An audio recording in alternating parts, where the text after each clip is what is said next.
Hello, friends, and welcome back to Stories About Entitled People. I think few people would agree to help a woman who snaps her fingers at you, but our OP helped.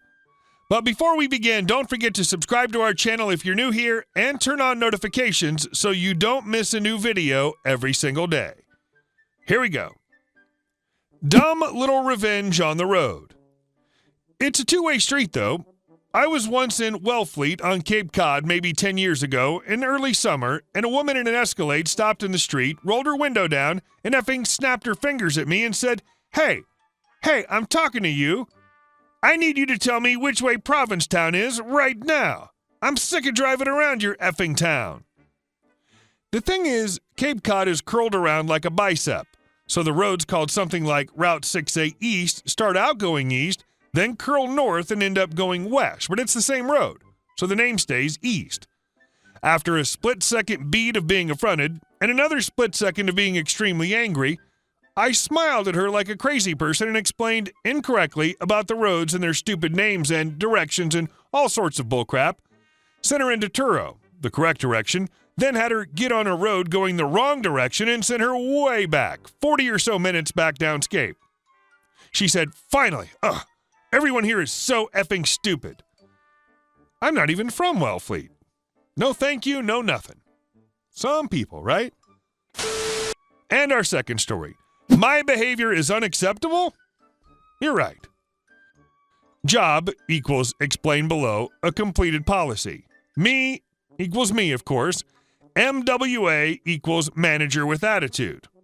So I was working in my first proper job at a big banking firm at age 18. I had integrated myself pretty well into the team, both as a worker and as a personality. Now, having been born and having spent my life as a man of pasta descent, I'm not exactly a person you'd call naturally quiet or unsociable. Cross every Italian stereotype you have with a bit of British politeness, and you've essentially arrived at who I am. A little background and context for you. My job was working in a team that essentially ran administrative checks on clients whose banking policies were maturing or being reinvested in a new policy. After this, you pay the monies out to said client's accounts or reinvest it into the policy required. Long story short, ensure it's the correct policy, check client details, align with those on the system, pay out/reinvest the monies.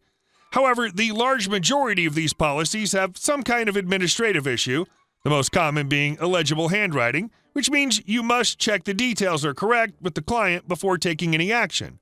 If your 3 looks like an 8 on your sort code or account number, then I need to ring you.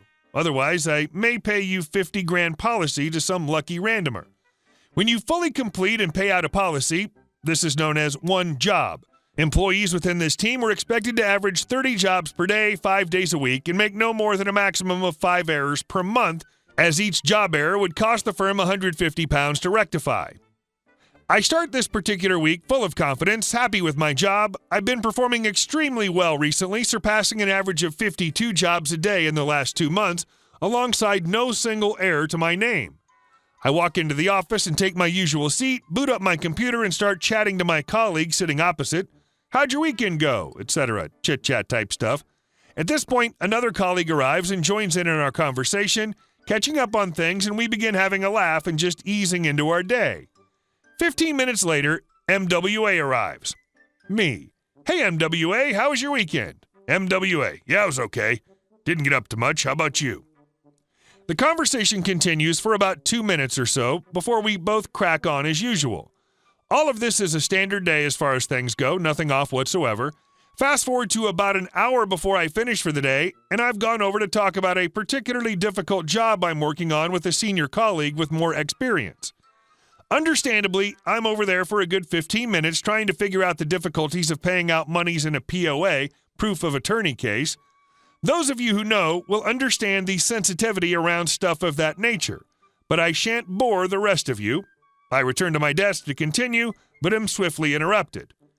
MWA, can I see you in the meeting room? Now, please? Me, confused by her tone, sure. Both enter meeting room. NWA, right, you've been talking all day to everybody and you're not getting enough work done. Me, sorry? MWA, you heard me. Every time I look up, you're chatting away. And you're even distracting people over in legal now. Nothing to do with our department. Do you know how long you were over there for? Me. I was talking to Kay about MWA. I don't care what you were talking to him about. You were over there for 15 minutes. You could have done 3 jobs in that time. Me. MWA. Not good enough. I suggest you finish up today and consider thinking about how you conduct yourself when you come in tomorrow morning. Me. More stunned silence. That evening I went home. Now, I don't want to lose my job, but at the same time, I know I haven't done anything wrong, and the way in which I was spoken to left me feeling really pissed off and hard done by. So, I came up with a cunning plan. For the remainder of that week and the following week, I go in, sit quietly, and do my job, exactly as is written in my contract, performing and meeting the required 30 jobs a day. Cue to the Monday, 2 weeks after the original drama, and I get pulled into a meeting room again. This time, the tone is much friendlier. MWA. Hey, morning there. I just want to talk to you about the number of jobs you've turned over recently. Me. Sure, how come? Is there a problem? I don't think I've made any errors, have I? MWA. No, it's not that. It's just, you were getting through a lot more jobs before, but it seems to have dipped. Me. Oh, I know, I'm doing the 30 a day. I've been keeping track. It helps me. MWA. Yes, but you were doing 52 before. Me. Yeah, I suppose. Odd. I've been focusing on not distracting anyone, though. You must have noticed I'm not talking to people anymore. MWA. Penny drops. Me. Okay, thanks. I'll see if I can get through a couple more jobs a day. Walk out of the meeting room, back to desk.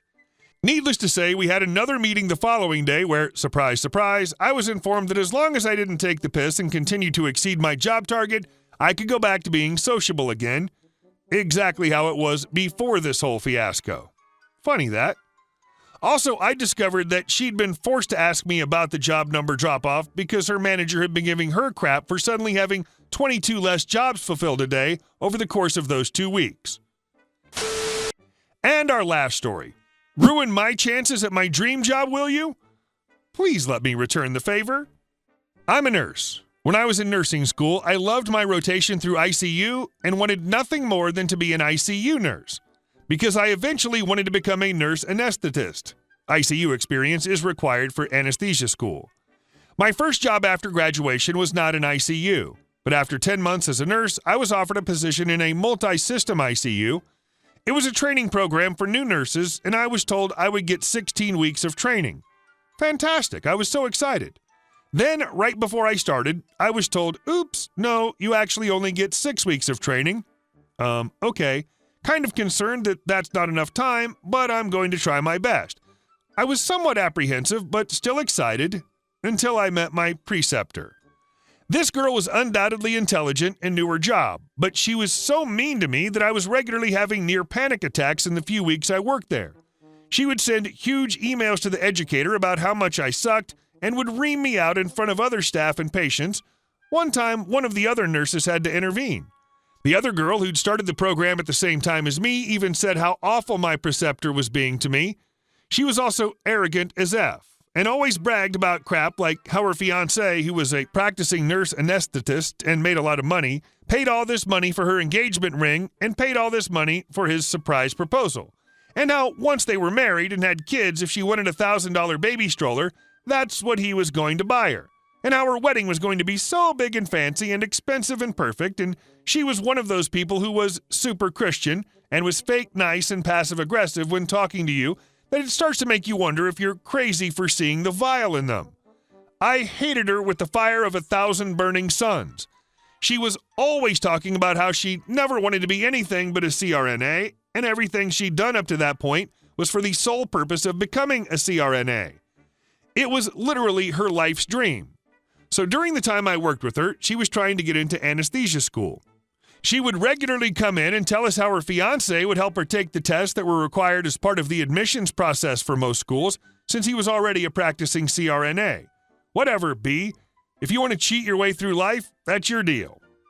So after a few weeks of being so stressed out I was making myself physically ill, I resigned. Found another job that I loved, but was still sad because I wouldn't be an ICU nurse. I looked her up on Facebook a couple years later because I was curious and found out that they'd moved to another state for her to start anesthesia school. Lock down your Facebook profiles, people. You'd be appalled at the information people can glean from your seemingly innocuous information and posts. At that point, she was about a year into anesthesia school, and I remember back to her bragging about how she cheated on her entrance exams to get into school. So I emailed her school. It was a Christian school. Told them about how she'd frequently bragged about getting assistance from her fiancé on the entrance exams. This is considered cheating and academically dishonest/misconduct, and how that behavior is contrary to the values of the school and could reflect poorly upon them. And how she may have taken a spot from another student who was equally or more qualified, but who didn't engage in academic dishonesty to get ahead. This happened in late 2013, early 2014. Then I promptly forgot about the email and forgot about her. Went on living my life. It's now early 2017. Remembered her and got curious about what ended up happening to her. Scrolled through the public posts on her Facebook newsfeed. She's still bragging about all the expensive vacations they take, about all the things her husband buys her, blah, blah, blah. She'd posted a couple times back in 2013 about anesthesia school, then suddenly nothing. Scrolling to newer posts, I see that in 2015 she started at a new school to become a nurse practitioner. Recent posts show she's still in school but potentially almost done. Interesting. This girl had never wanted to be anything but a CRNA, was in school for it, and of course bragging about how well she was doing, and now suddenly she's in school for a different career path? I wonder what happened. Could it be that perhaps my truthful email to her school was actually read, and they decided to act upon this information? Her new school is a very expensive for-profit school, which are typically not viewed as being as high quality as other schools because they'll frequently let in anything that can pay. Wait, she's in school again? She's almost done with school? I wonder if her new school is even aware of her admitted cheating. Well, I feel it's my ethical obligation to notify them of this information, so just this weekend, I emailed her new school. We'll see what happens. Edit. I also forgot to mention that while I never got on the ICU track to do anesthesia, I myself will be graduating from nurse practitioner school in the next few months. Hey guys, thank you all for watching the video. I'll see you in the next one.